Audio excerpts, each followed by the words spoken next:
So I'll try and make this quick. No. This is a time series of Adelie penguin abundance. So basically, anytime we can get down to Antarctica and count how many penguins show up at a breeding site, this is how many we see. And overwhelmingly, these time series are characterized by these extreme fluctuations year to year. So the idea here is trying to figure out what causes these fluctuations from year to year. So we've created a age-structured model for the population of Adelie penguins, 7 age classes of individuals, 4 of those can breed. And of those breeding age classes, every year they can choose whether or not to breed. So we include the idea of skipped breeding any year an individual can choose not to breed. The other 3 parameters controlling this model are reproductive success, juvenile survival, and adult survival.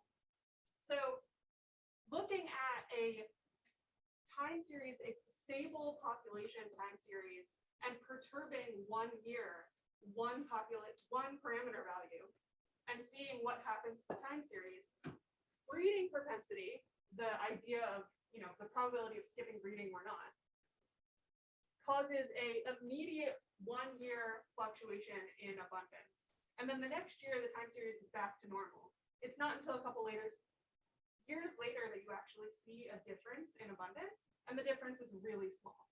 Compare that to adult survival. It still takes a year for that change to kick in, but the change is huge. So a good adult survival year changes the abundance a lot. A bad adult survival year changes the abundance a lot. And that change is long term. So we can also look at simulate more realistic time series with the parameter values changing from year to year. And the abundance, what does the abundance correspond to? The highest correlation by far is breeding propensity and abundance. And this is incorporating these different lags as well. So breeding propensity is causing these huge long-term or huge immediate fluctuations that don't generate long-term change, but are happening so often and so frequently that they're dampening the effect that any other parameter value or life history characteristic of Adelie's has on abundance. Whereas adult survival is really the thing that's causing long-term changes to abundance dynamics.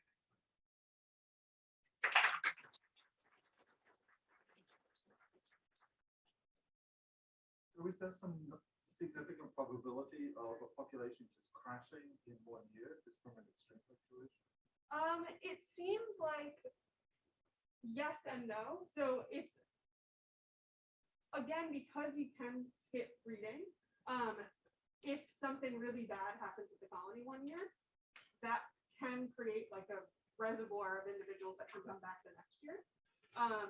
And that's sort of a different problem altogether, of trying to figure out what causes populations to collapse.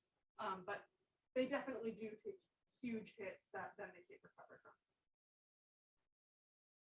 And this is basically the first time people have been able to see this data because of your essentially big data image analysis approach to this.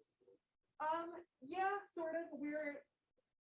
Our lab has seen this, all of the time series, every observation for penguin populations that we have for the first time in the last couple of years.